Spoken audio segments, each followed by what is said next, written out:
தினம்தோறும் மது குடித்துவிட்டு வீட்டில் தகராறு செய்து வந்த கணவர்.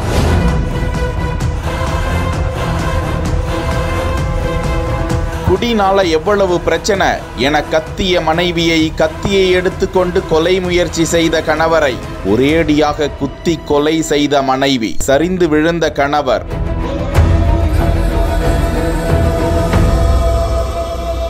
மனைவியின் வெறிச் செயல்.